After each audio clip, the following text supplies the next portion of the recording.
really important to talk about my first job. I get this question over and over and over again. How did you start as a medical writer?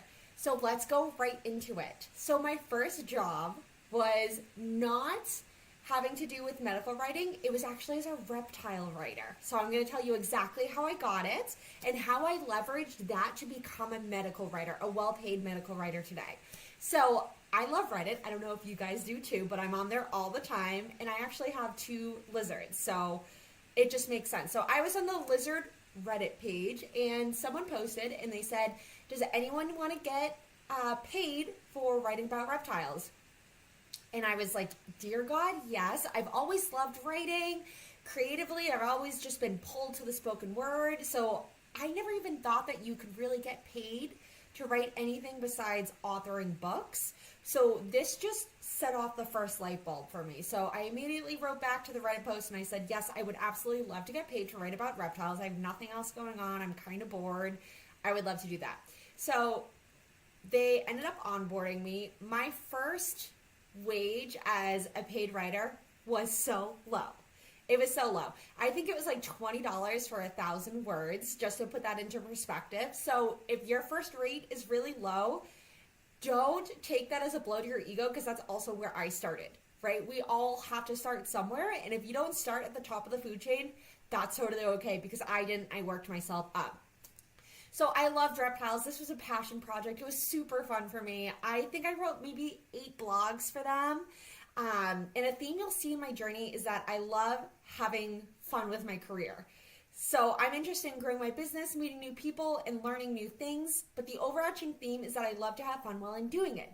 So this just created that spark for me that really had me curious about what other things I could write about. So I thought that if I got paid for writing about reptiles, how much would someone pay me to use my nursing degree? And what would that look like? So this was the first spark. They were really nice to me there. And like I said, I had a lot of fun. So one of the main points here is that if you can get any experience in an area that you like writing about cars or fitness or anything like that, and it's writing experience, that's still experience. And you can now leverage that to get your next job, which is exactly what I did. So after I got that first job, and it was technically writing blogs, I found my second job on Indeed. This was before I really knew how to look for a job, so I was doing the same thing everyone else was doing. I was just looking on Indeed, Glassdoor, Monster, those very classic job boards. That's what we call them.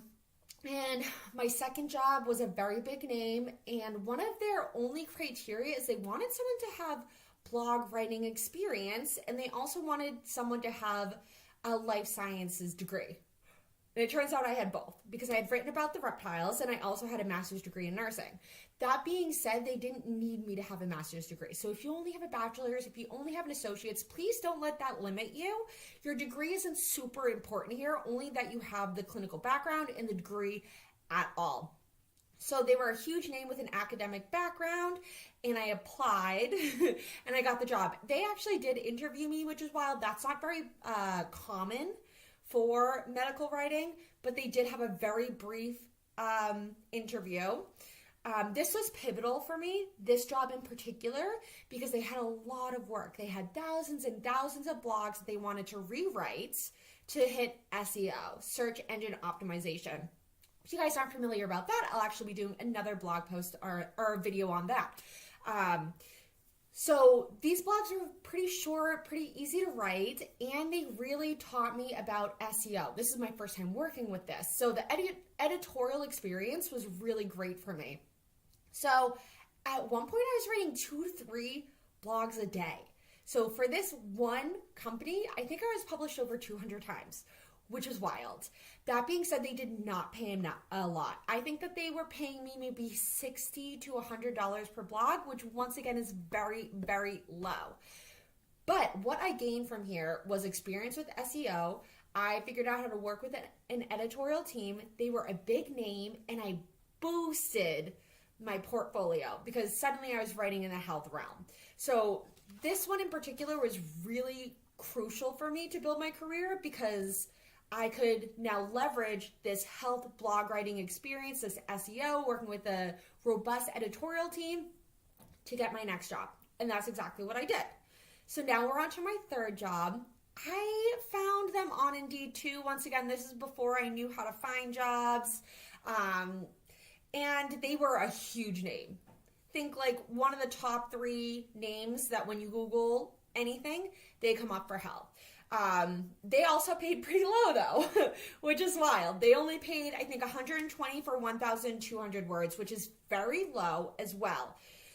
But they had one of the best editorial teams I have ever worked with, even since then. And working for that company has opened so many doors for me. It's the type of name that when I send my writing resume over, someone goes, "Oh, you worked for them? Oh, okay." And their whole demeanor changes. So I know for a fact I've gotten writing jobs based on that name. So I don't regret taking these lower paying jobs when I first started because they really built the channel for me to get a better job in the future. And it's just been so worth it for me. So their editorial process was outstanding. They gave me feedback on every single article. They made me such a stronger writer. And not just in the SEO sense, but how you construct a sentence, how you use words to make it a 7th or 8th grade reading level. All these things that I now use to teach my writing students in my writing course that I offer for nurses. So this is really pivotal for me, right? I was with them for a couple of years. I really liked it, but it just kind of started to dwindle out. Same thing with my last jobs. Eventually the work just kind of started to dwindle out. So it was time for me to find another job.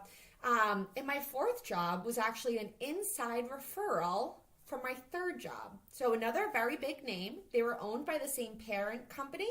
So this blog recommended me for this blog. Very big names, and my editor was just really pleased with how I was doing, so they recommended me.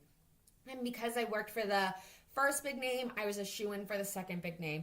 So now I had 2 huge companies on my resume, and it started to get easier and easier for me to get jobs at this point because I had 2 huge names and 1 kind of big name. And at that point, I took the Reptile blog off my resume. I don't think anyone really cared anymore that I was a Reptile writer. I was really trying to pivot just to blog writing. So this is where it kind of starts to get interesting because every single time I'm using my leverage for a new job, and I'm also networking in between to figure out what I can find. So this 5th job was in a totally new area, and it was super, super dense medical writing. Now, I've never worked with this before. It was in a niche I wasn't familiar with. I hadn't worked with it at the bedside.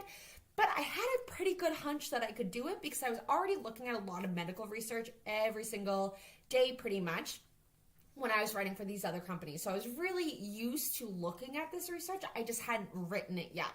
So I found them through networking online, and this is the first time that I figured out, oh, I don't have to just use a job board, like one of those massive job boards that you see hundreds of other people applying to. So this really got the gears turning, and this is how I primarily find my clients today. So I was able to network with them, and they took me on because I was a nurse with a clinical background with writing experience for big names. They had me do an unpaid writing test, which I was okay with. Not everyone likes doing unpaid writing tests, and I'm actually going to do another video about unpaid writing tests so you can know the pros and cons and make a well-educated decision for yourself in your own business if that's something that you want to do. So I got the job in a completely new industry, and I almost said no. And this job was also pivotal because it really opened up to one of my biggest paying clients ever and a huge name. So why did I almost say no? Because it was one of the lowest paying jobs that I've had so far. So they wanted to pay me $50 per deliverable. And I went back and forth, but the deliverables were really short. It was really interesting, and it was in a hot field that I knew was going to take off, and I didn't have experience yet. And I knew that I could leverage that for my next job, right? Because we're always looking forward. We're always trying to figure out what else we can do with this. So I talked to my writing circle, and they all said, don't do it. It's so low paying. See if you can negotiate.